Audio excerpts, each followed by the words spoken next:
चुल्लकाल और महाकाल की कथा। स्थान श्रावस्ती। भगवान बुद्ध की वाणी चारों ओर गूंज रही थी। उनके दर्शन और प्रवचन सुनने के लिए लोग दूर दूर से आते थे। उनकी वाणी अमृत के समान थी, जिससे लोग धन्य हो जाते थे।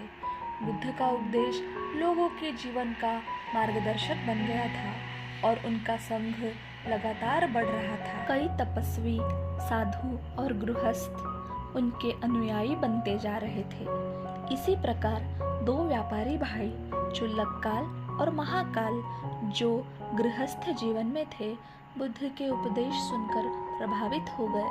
महाकाल भीतर से गहरे आध्यात्मिक जिज्ञासा से भरा था और सत्य की खोज में भगवान बुद्ध की शरण में भिक्षु बन गया। चुल्लकाल भी भिक्षु बन गया, लेकिन उसका मन अभी भी गृहस्थ जीवन की मोह में बंधा हुआ था। समय बीता और महाकाल ने समर्पण से ध्यान साधना में लीन होकर सत्य की अनुभूति प्राप्त की। उसने जीवन के अनित्य और विनाश के सत्य को समझा और संसार के दुखों से परे जाने का मार्ग पाया। वह दृढ़ और संयमी था, जिसने कठिन साधना और ध्यान से आत्मज्ञान प्राप्त किया। वही चुल्लकाल भिक्षु तो बन गया था, लेकिन उसका मन अभी भी मोह माया में फंसा हुआ था।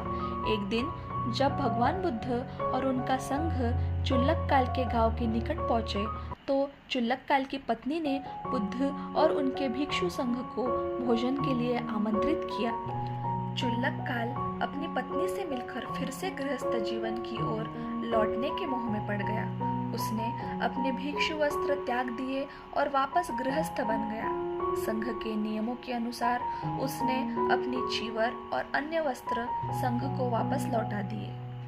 महाकाल की पत्नी ने भी भगवान बुद्ध को अपने घर पर भोजन के लिए आमंत्रित किया। जब भोजन समाप्त हुआ, तब महाकाल से पुण्यानुमोदन का कार्य करने को कहा गया। महाकाल ने यह कार्य किया और भगवान बुद्ध अपने भिक्षु संघ के साथ आगे बढ़ गए। भिक्षुओं के बीच चर्चा होने लगी कि चुल्लकाल ने भिक्षु जीवन क्यों त्याग दिया।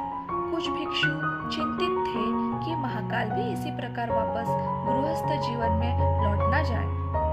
उनकी शंकाओं का समाधान करने के लिए भगवान बुद्ध ने कहा, भिक्षुओं, चुल्लकाल और महाकाल एक जैसे नहीं है। चुल्लकाल मोह और कामनाओं में बंधा हुआ है, जबकि महाकाल दृढ़ और संयमी है। महाकाल एक मजबूत पर्वत की तरह है, जिसे कोई तूफान नहीं हिला सकता। बुद्ध के इन वचनों से भिक्षुओं को मार्गदर्शन मिला।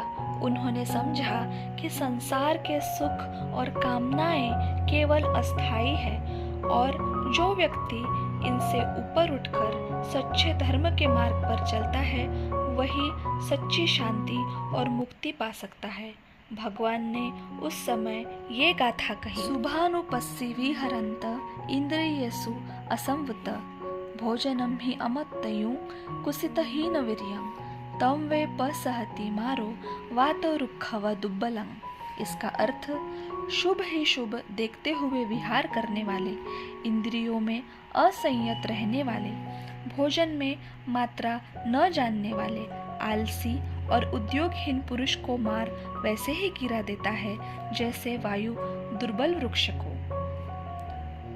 अशुभानुपस्सी विहरन्त इंद्रियेषु सुसंवृत भोजनम हि च मत्तयु सद्ध आरब्ध वीर्यं तम वे न पसहति मारो वातो से लव पपत।